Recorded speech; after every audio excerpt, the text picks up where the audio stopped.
لاشیں گرے تو فقط شیعوں کے لاشیں نہیں گرے، اس میں سنی کا لاشا بھی تھا، بخاری کا لاشا بھی تھا، ہر مسلک سے تعلق رکھنے والا۔ یعنی 1400 سال کے بعد حسین نے بتا دیا دنیا کا کوئی منشور انسانیت کی حفاظت نہیں کر سکتا، یہ حسین ہے یا کربلا۔ انسانیت جب بھی خطرے میں ہو، یا کربلا بچائے گی یا حسین بچائے گا۔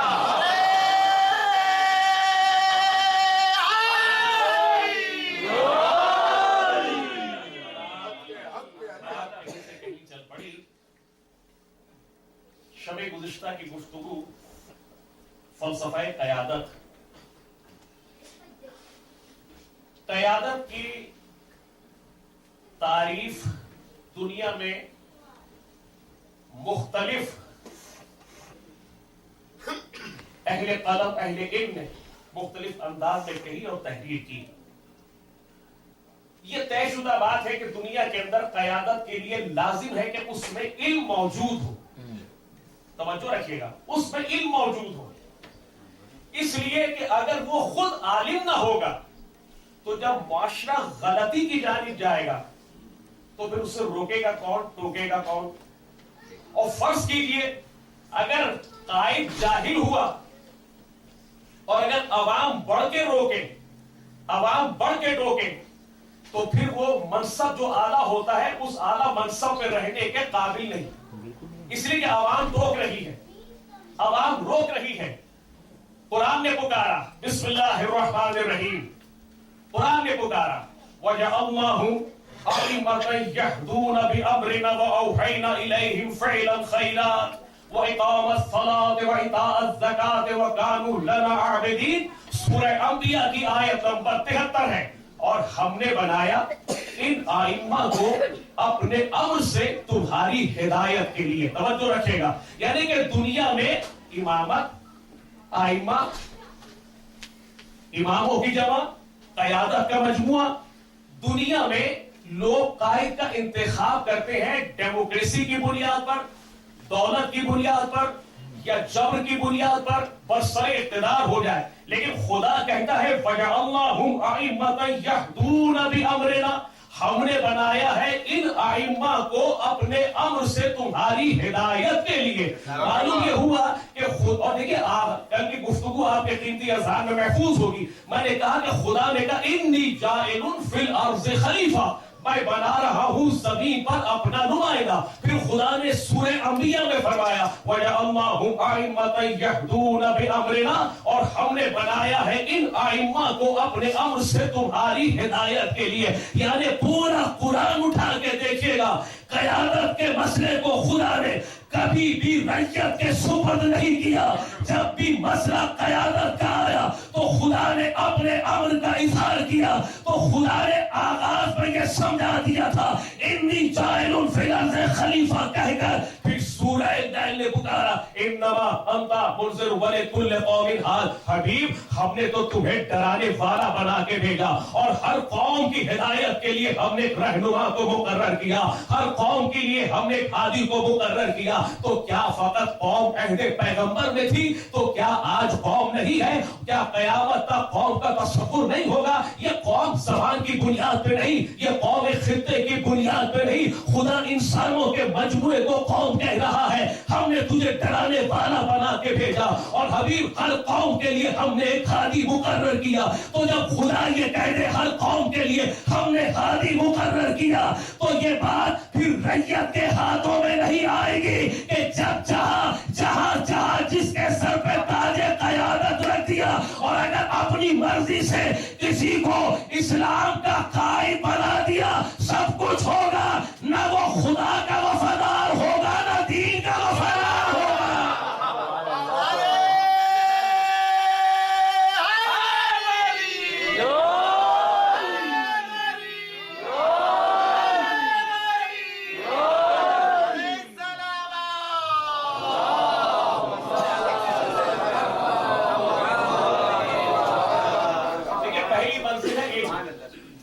کسی رہنما کے لیے لازم ہے کہ علم، انسان کے اعضاء، توجہ رکھے گا، انسان کے اعضاء خود